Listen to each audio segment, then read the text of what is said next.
39주, 40주. 네, 통합브리핑으로 갑니다. 추석 이후는 괜찮겠지. 이런 생각하고 계신 분 계신가요? 오를 거면 진작에 올랐을 거예요. 기준금리 떨어지면 오르겠지. 입주 물량 줄어들면 오르겠지. 네, 이런 것들이 반영되면 이미 가격은 올라 있습니다. 과거 사례 몇 개만 찾아봐도요. 기준금리 떨어지는데 시장금리 오르고 있는 이런 상황. 금리가 떨어진다는 것은 경제 상황이 둔화된다는 것이다. 일자리 떨어지는 것도 걱정해야 됩니다. 입주 물량이 줄어들면 오를 것이다. 기축을 사고 팔고 할 이유도 상당 부분 줄어들게 될 거예요. 물론 신규로 시장에 진입하려는 사람들은 뭐 다소 비싼 값으로 사야 되는 이런 상황도 생길 수는 있겠죠. 이동 자체가 없어지는 것, 거래량 자체가 줄어드는 것, 오히려 이것을 걱정해야 되지 않을까 싶습니다. 네, 쿠팡알리 감사합니다. 아파트 숫자 대비 매물수를 보면요. 100채 중에 6채가 매물입니다. 100개 중에 6개가 매물이에요. 21년도에 부산의 매물은 3만 개였습니다. 분위기 그때 양호한 상태였거든요. 24년도 매물이 57,800개. 제일 많습니다.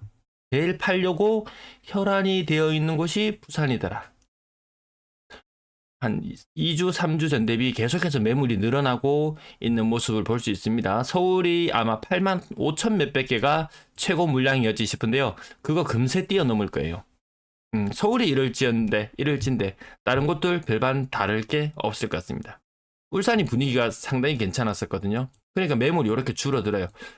뭐 하면 괜찮겠지. 아닙니다. 그 이미 다 시장에 선반영 다 됩니다.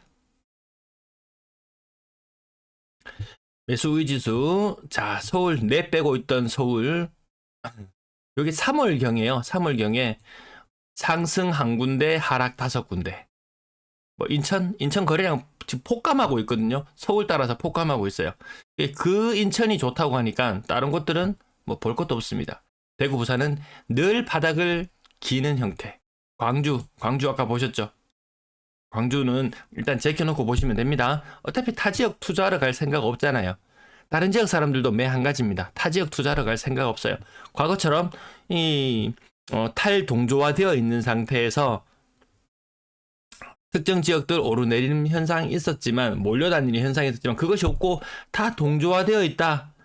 서울 탈동조화를 선언하고 지 혼자 내빼서 최고 72까지 치솟았던 것이 53.5까지. 아마 거래량 많이 줄어들 거예요. 그러면 매수세는 굉장히 약해지고 있습니다. 서울이.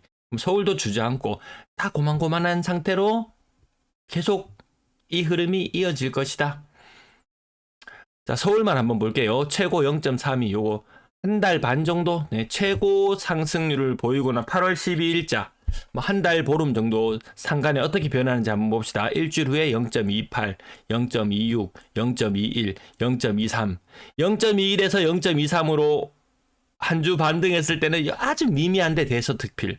하지만 0.16으로 폭삭 주저앉았을 때 언론에서는 그렇게 많이 이야기가 나오지 않습니다. 수도권 분위기 굉장히 많이 꺾이는 거 0.2까지. 플러스 0.32에서 0.12까지 한 달 만에 이만큼 떨어졌습니다. 한 달 반 만에 이만큼 떨어졌어요. 부산은 맨날 제자리 걸음 하고 있고요. 마이너스 0.2의 행진이 계속해서 반복되고 있더라. 별반 달라지는 것이 없더라. 신고가는 늘 나옵니다. 신고가는 늘 나와요. 그 비중이 높아지지 않습니다. 이거 분위기 좋았을 때 신고가 비중 30% 이상이었거든요. 21년 혹은 22년 초반에 부산에서 고점 잡은 사람들 그 가격 다시 오기 힘들죠. 자, 주간 거래량 흐름 살펴보시면은 추석 이후에 왜 이익합니까? 살아날 기미가 보이지 않는다. 말은 하지 않았지만 대출 총량 규제 21년에 재판 시작되었습니다. 시중금리 1% 오른 줄 알았더니만 1.2% 상승했어요. 추석 때 사람들 만나도 부동산 이야기하는 사람 없어요. 대출 8월 달에 뭐 8조 9천억 그러던 것이 9월 달에 뭐 4조 원대, 많으면 5조 원대 팍 줄어들었거든요. 그나마 그 전에 계약을 해가지고 어떻게 해가지고 대출을 내는 게 요 정도 수준일 겁니다. 10월 달이 되면 대출은 더 줄어들 겁니다. 왜? 금리가 이렇게 더 올라갔으니까. 그리고 사는데 제약이 많기 때문에. 주간 거래량이 살아나지를 못해요. 부산 추석 전에는 600건대 거래까지 나왔지만 500건대 거래로 쪼그라들었습니다.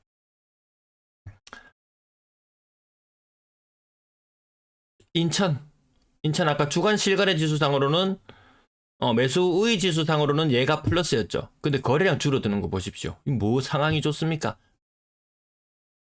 과거의 영광을 재현하기에는 힘들어 보인다. 자, 부산의 거래량 현재 1021건 신고되고 있고요. 이게 63% 정도 신고된 물량입니다. 부산의 거래량이 1600건, 1700건은 좀 1700에서 1800건대는 나오지 싶어요. 그렇지만 이 2600건대, 가장 많았던 2600건대 대비하면 거래량이 30% 이상 감소하는 현상을 보여주고 있습니다. 이 부산뿐만이 아닙니다. 대구, 인천, 늘 부산보다 거래량이 많던 인천. 지금 970건, 부산보다 거래량 부족합니다. 많을 때 3100건까지 나왔어요. 이번 달 인천의 거래량은 1500건대가 예상됩니다. 거래량 50% 폭감. 예, 서울이 8,000건대의 거래량에서 8,400건대의 거래량에서 2,000건대의 거래량이 나올 수 있거든요. 4분의 1토만 거래량이 납니다. 인천이 서울 따라서 같이 오를 때는 같이 분위기 탔지만 조질 때는 같이 조지더라. 그나마 제일 나았던 서울을 가장 근접하게 따라가려고 했던 울산의 거래량 또한 800건대로 주저앉게 됩니다. 이것은 올해 월별 거래량 기준으로 가장 적은 거래량을 기록하게 됩니다. 대다수의 시도가 마찬가지로 올해 거래량 중에서 가장 적은 거래량을 보일 것으로 9월달 예상됩니다. 10월은 사실 더 암울해 보이죠. 내년이 되면 나아질 것이다? 아닐 거예요. 우리는 학습 효과로 인해서 자, 한번 대출 풀어줬다, 대출 풀어줬다, 거래량 늘어났다, 내렸다. 대출 풀어주지 못하는 상황이 발생할 수 있다는 것을 염두에 둬야 됩니다. 물론 연말보다는 조금 나을 수는 있을 거예요. 하지만 대출이 많이 늘어나는 건 방관하지 않는 눈치입니다. 내수가 너무 죽습니다. 오늘 어떤 사람이 정말 극단적인 선택까지 생각하게끔 만들 정도로 수익이 감소했대요. 월 평균 700에서 800을 가져가는 자영업자였습니다. 이 대단해 보이잖아요. 월급쟁이 입장에서는 대단해 보이잖아요. 하지만 사실상 투입되는 비용이나 이런 여러 가지들을 감안하면 이거 나누기 2하면 월급쟁이 350에서 400 버는 거나 자영업자 700, 800 가져가는 거나 사실상 별반 다르지 않습니다. 너무 안 돼서 폐업을 하고 싶대요. 근데 대출을 내는 부분이 있어가지고 폐업하면 그것을 다 상환해야 되는 그런 부담 때문에 폐업도 못하는 지경입니다.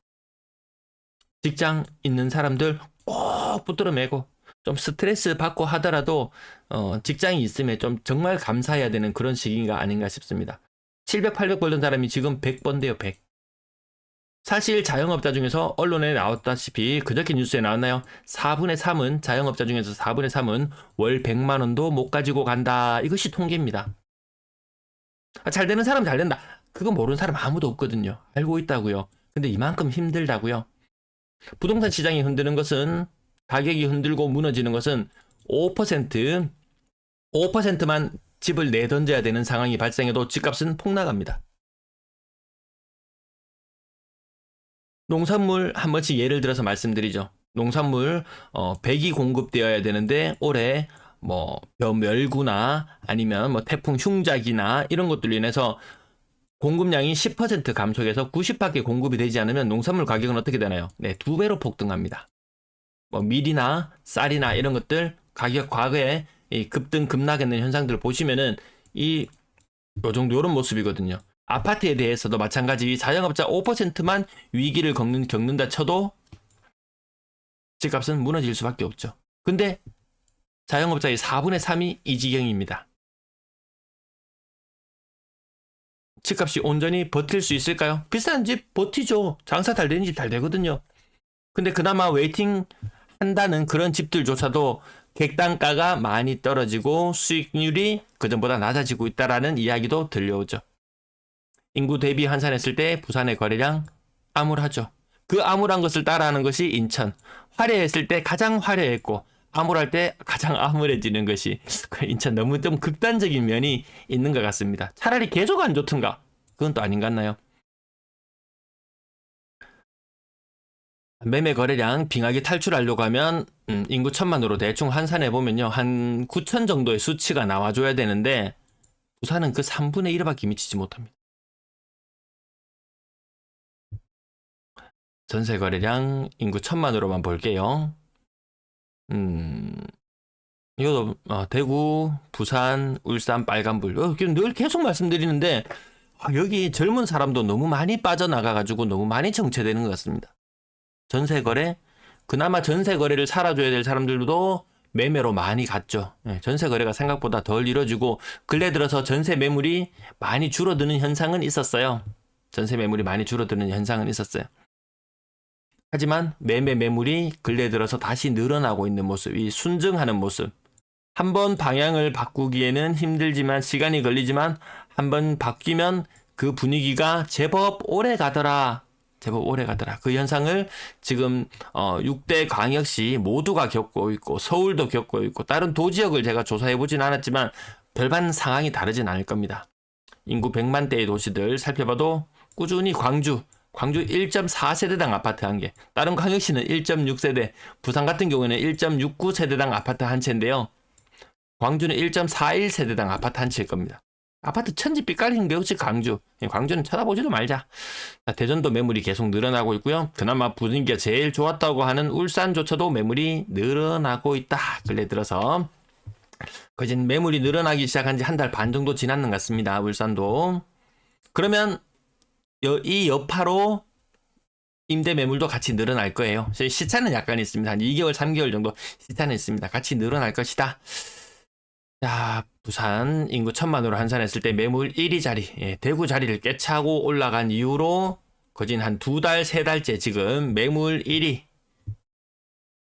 자리를 꾸준히 유지하고 있더라. 대전도 매물이 급격하게 뒤쫓아오고요. 전세 매물도 감소하던 추세에서 다시 증가하려고 폼을 잡고 있더라. 인구 1000만으로 환산했을 때 부산의 전세 매물, 자, 2위 자리 깨차고 있다. 대구나, 진짜 대구는 입주 물량 많고 뭐 하고 상황이 안 좋고, 그 대구 사람도 노래 부릅니다. 미분양이 해소되고 입주 물량이 적어지면 오를 거야. 뭐 하면 오를 거야. 뭐 하면 오를 거야. 정말 잘 나가는 시장은요, 소리 소문 없이 그냥 오릅니다. 왜 오르지? 너무 많이 올랐는 거 아니야? 이런 불안한 심리를, 이제는 많이 올랐으니까 조정받아야 하지 않은 이 불안 심리를 타고 끊임없이 오르는 게 상승장이죠. 뭐 하면 오를 거야 이렇게 이야기하는 것은 그것은 하락장에서 전형적으로 나타나는 모습입니다. 시청 감사합니다.